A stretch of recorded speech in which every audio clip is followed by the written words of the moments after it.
Hi, real academics. This is Maggie. I wanted to talk to you a bit about building your curriculum vitae.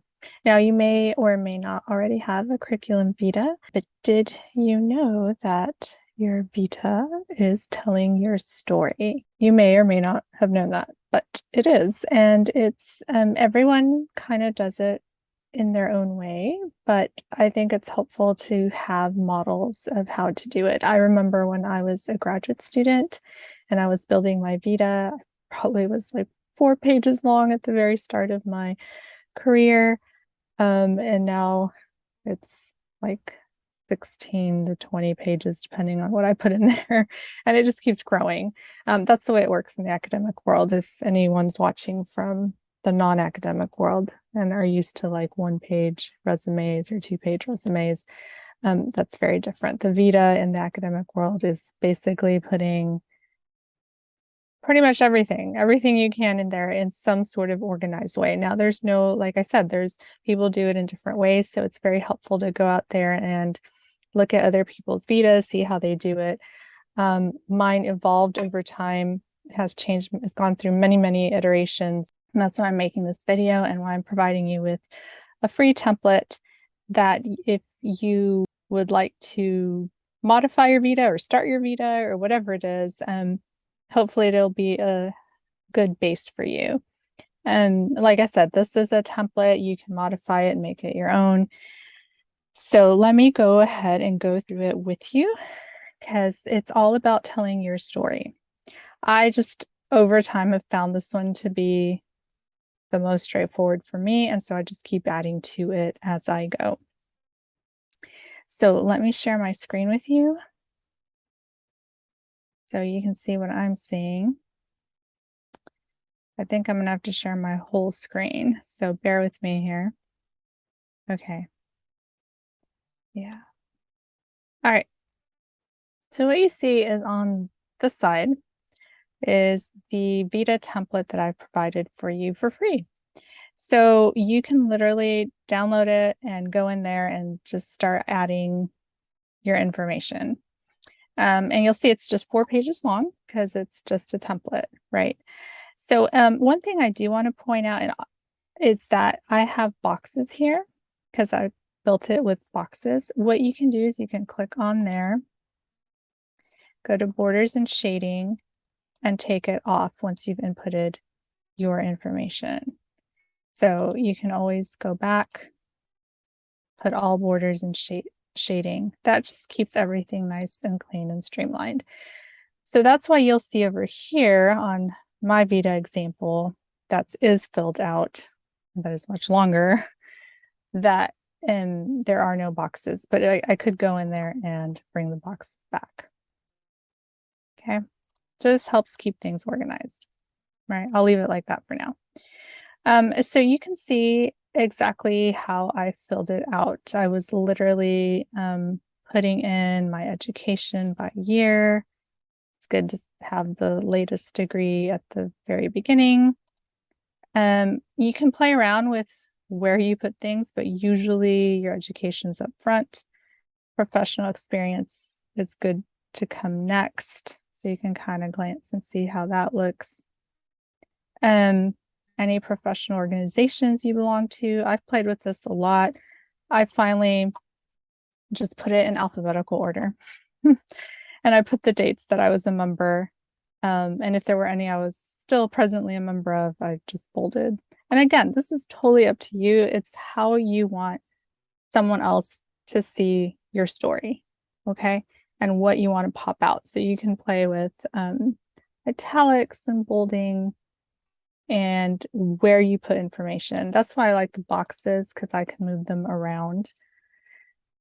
But after a while, you just kind of leave it because it keeps growing. So you just kind of want to decide.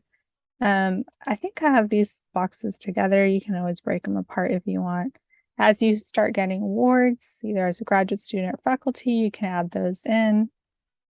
Any licenses, certificates.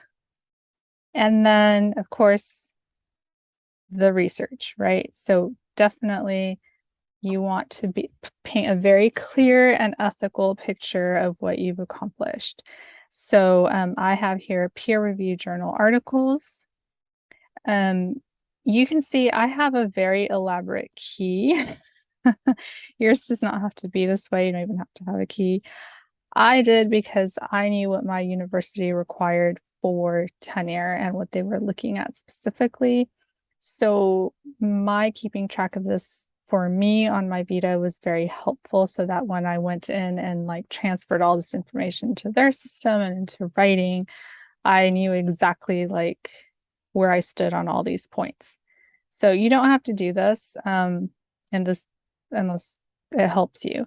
On the template, I do have strands, strand 1, strand 2, strand 3. You don't have to have strand 3 strands, but it's good to show like groups of research you're doing. And I'm going to talk more about that later when I talk about writing like research statements and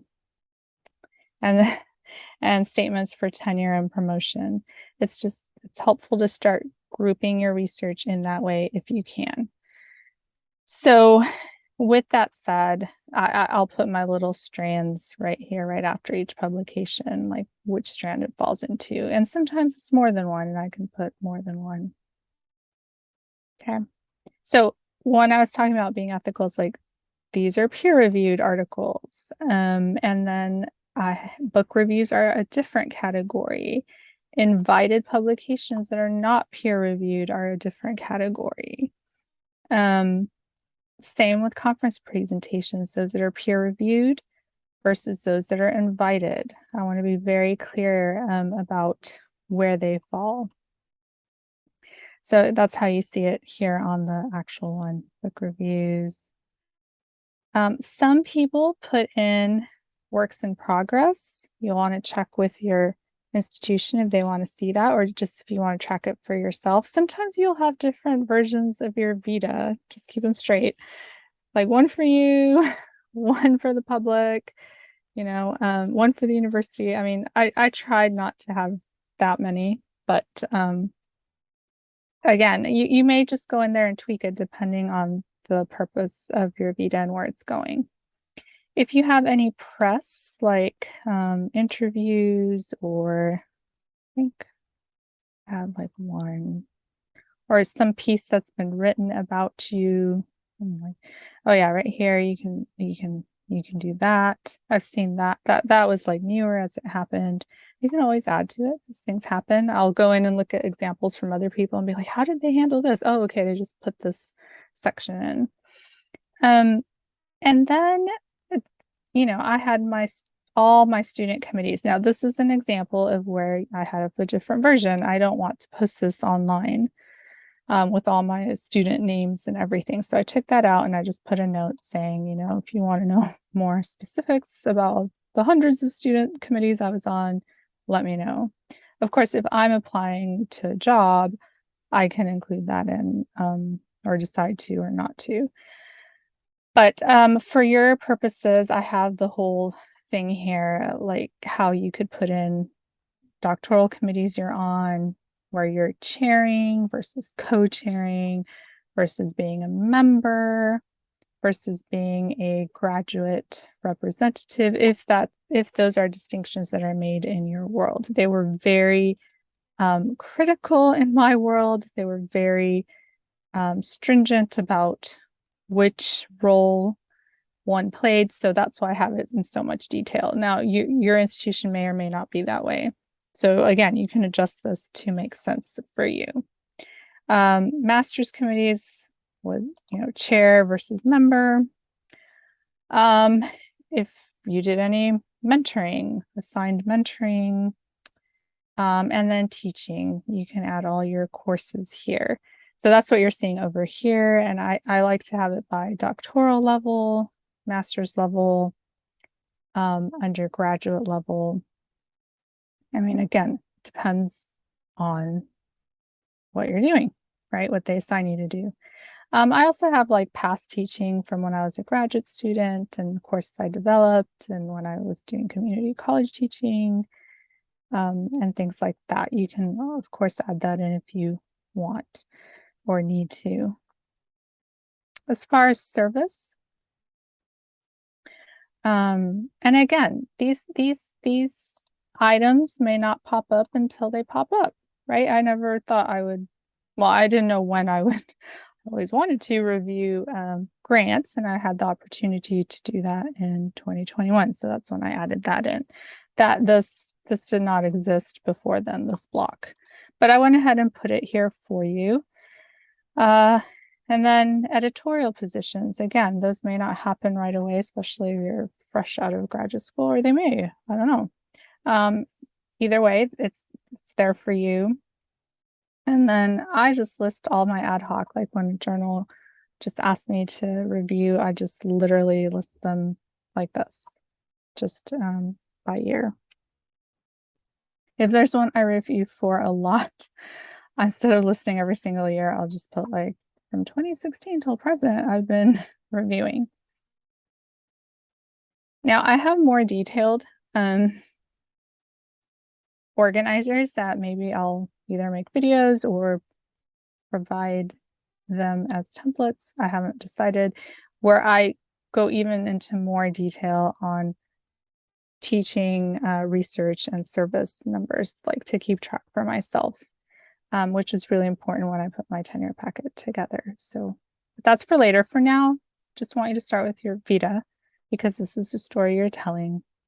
And then from here, if you have a very solid Vita that you update frequently, which I do, I highly suggest you do it every month and just save a copy, save a copy. It makes life so much easier when you have to go in and input all that data into whatever your university annual review system is, or whatever it is. Okay, and especially when you're going to write your tenure and promotion documents, or if you're writing cover letters for jobs or whatever it is, it's so nice when you have your version that makes sense to you to translate that into the versions other people ask you for. Okay. And that's it. And so I have service as well. I like to do it by national, then the university, college, department, and then community. And that's kind of how I end my Vita.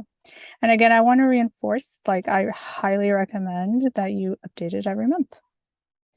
And even if very little changes, at least you're going in there and taking a look at it. So like this one was updated August 2022. So, and I have versions of every month. So it's a nice, I don't know, it's a nice record too. So that's it, Real Academics. I hope this was helpful. I hope this template is helpful for you as you think about telling your story and reflecting on it yourself and how you're organizing your information. And like I said, having this very solid Vita that makes sense for you is going to help so much when you have to create other documents or transfer information into other forms, which happens a lot in higher education. So we'll talk more about that later, but for now, I just wanted to provide this with you. So until next time, happy writing, productivity, and truth seeking.